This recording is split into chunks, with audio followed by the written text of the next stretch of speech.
Hi, Terry Vanderheiden here, continuing on with my beginning Lightroom Classic series. Here today, we're going to talk about masking. While this tutorial will start basic so you can get the fundamentals down, we'll move on to a more advanced masking in the next video. Inside of Lightroom Classic are some fantastic tools to help you process your images and take them to that next level, and not the least of which is masking. The great part of this type of Lightroom work is that if you know about these techniques while you're taking the photographs, then you'll know in advance as to what you can do to fix them in Lightroom after the photograph is created. So my policy is to take the shot, do the best you can with composition and exposure, and then go back to the computer so you can use Lightroom to make it the way you want it to look. Or, as my photographer friend says, Lightroom helps you make your images look as God intended. So Adobe has made some great strides in masking over the last couple of years. Things that could only be done in Photoshop are now possible in Lightroom Classic, so you don't have to take that extra step going into Photoshop. I'll show you how to work with the masks in Lightroom Classic, all that coming up.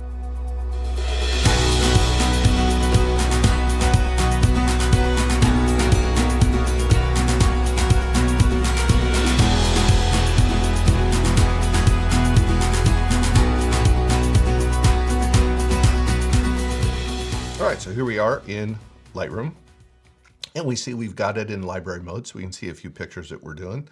I'm gonna slip over here to develop module, and here's a first image that we're gonna work with.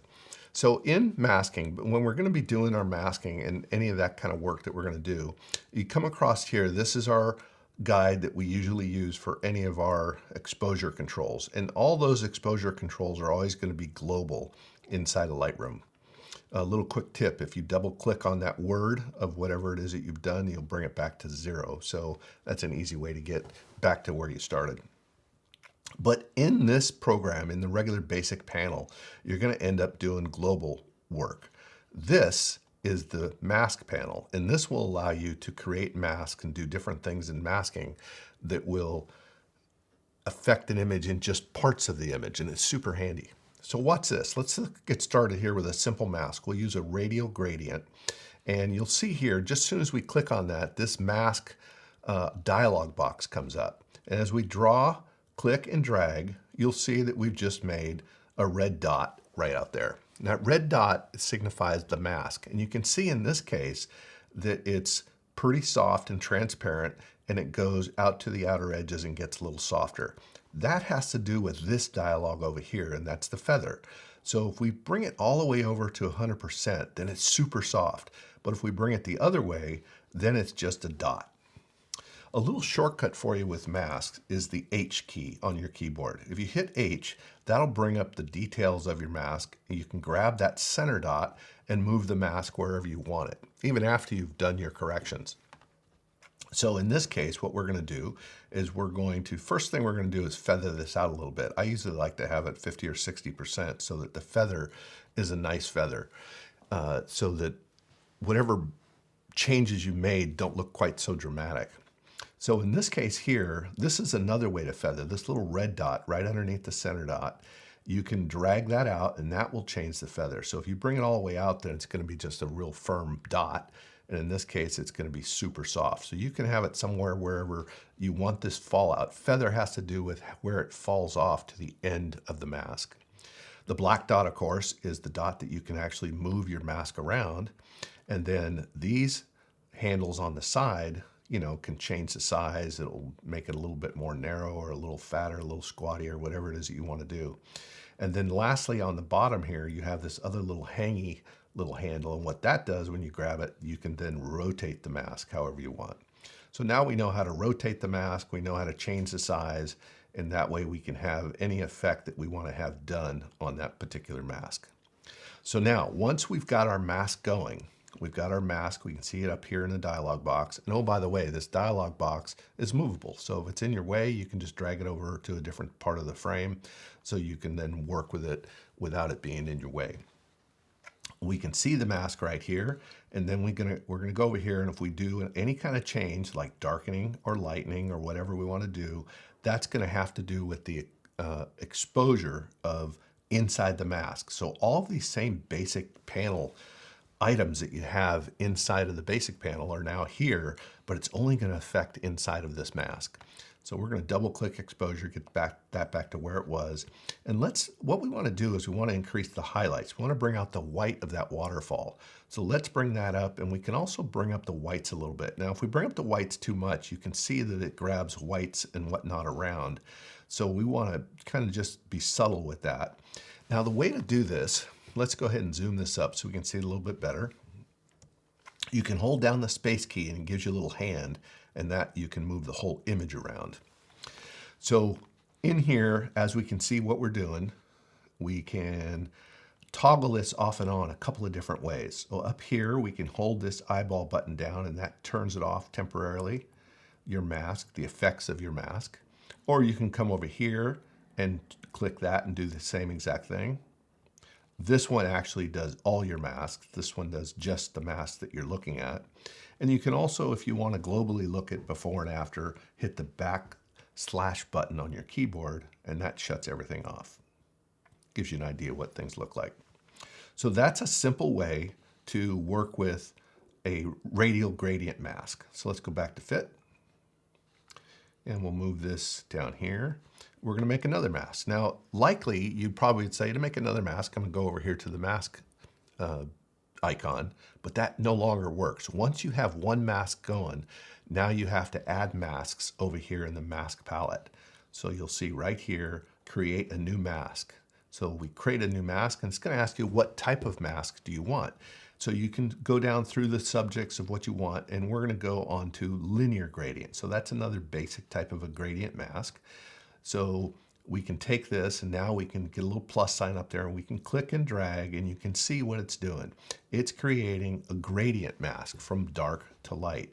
And this has to do with how it affects that image. So in the darker parts of this mask, the effect will be more of 100%, and then it'll grade off into nothing. So we can see our mask here, and let's go ahead and just darken the sky. And you can see how it gradiently goes down and darkens as you get to the bottom. Now again, you have the same controls. You have this little dot that will move this whole thing around, move the entire mask around. You can grab this red dot and change the feather. So if you want a tighter line, you can see here, we'll make this a tighter line up here. It's much more defined if you want to do that. But that you can also access over here in the feather slider. But let's go ahead and pull this out a little bit farther. And then of course you have the same handle here that allows you to turn the mask and rotate it on the screen. So what we've done is we've darkened the sky, and we'll do it a little more extreme to make sure you can see it there on YouTube. There we go. So we've brought out the whites of this waterfall, and on this sky, we've darkened it. So you can see over here, we have our mask going. And Lightroom will name those masks for you, but I think it's a little bit better kind of a workflow if you just name them as you go. So in here, double click on it. Instead of mask 2, we're going to say sky. And then over here, we're going to say waterfall. So now those masks are named right here, which is great. So when you come back to this, the great thing about this is you might do some work on it, then come back to it a week later. You'll see these masks and be able to go in and work with them however it is you want to work with them. So let's do one more mask on the same image. We'll pull this up, and we're going to knock over here. We're going to go over here to create a new mask. And we're going to go to linear gradient, same one we did before, and we're going to drag it up. And this is going to be the foreground. So we're going to be doing darkening the foreground. So let's go ahead and bring the exposure down. And there we've darkened the foreground. So here we want to rename this foreground. There's another way to rename too if you like, and that's as you click on the mask, see these 3 little dots? As you click on the 3 little dots, you can go to rename. That's a pretty simple way to rename that and make sure all of your masks are named. It only takes a second, but it's pretty good workflow to make sure you're able to see what these masks do at a later time. All right, so that's all there is to this. This dialog box is movable. If you want to hit these little arrows, you can shrink that and just see just the masks going. And of course, as you coast over them, they'll show you the mask in its form of whatever tone that you chose. And then, but I usually leave it open and I like to move it around so it's not in my way. So let's go in here and we'll do another mask. All right, so now we have a new image we're going to work with. This time we're going to use a different style of mask. So let's go over into the mask dialog box and we're going to pull down and get to brush. When we get to a brush, we have the ability to see our brush on the screen, and the left brackets will make it smaller. The right bracket will make it larger. So this gives us the ability to make the size of brush that we want to work with, okay? We also have the ability to work with the feather of the brush. So if we had not much of a feather on this brush, you could see that when we paint, it's going to be a real firm look to it, you know, a very sharp edge. Where if we don't want that, we want a softer edge, we can just move the feathering out a little bit.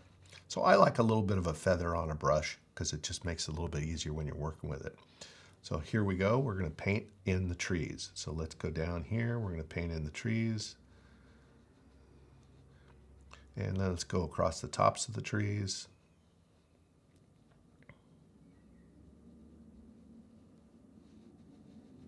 All right, so we did a mask of the trees, but it's not very accurate. So we need to kind of clean that up a little bit. And the simplest way to do that when working with a brush is to go to the erase button. So we hit the erase button, and this auto mask is something that's really cool. So let's say we don't have the auto mask on and we want to clean up the top edges here of the, oops, see what happens? We went into part of the trees and we don't want to do that. So let's undo that. We hit auto mask, and what it does, that little minus sign that you see in the center of our brush, that's going to subtract, okay? So it's going to subtract, and it takes the tone that it's based on and says, okay, we're going to keep that, but we're not going to remove the mask in any of the other areas. So you can see how it goes right along the trees and keeps all those trees and limbs in the mask, and you can create a much more accurate mask because we're telling it in that, whatever's under that minus sign, we want to take out of the mask. And that's what we're doing. We're just going to clean up by just scooting in through here. There we go. So now we've made a much more refined mask. So since this mask is, we're working with warm tones, you occasionally may want to change the color of your mask. So in this case, it's red, right? So let's go ahead and change it to green. And whenever you change a tone of a mask, you also have the ability to change the opacity. So if you want to see through the mask a little bit more or a little bit less, you can have this on the slider of however you want it. There's some default colors here, or of course you could pick any color you want.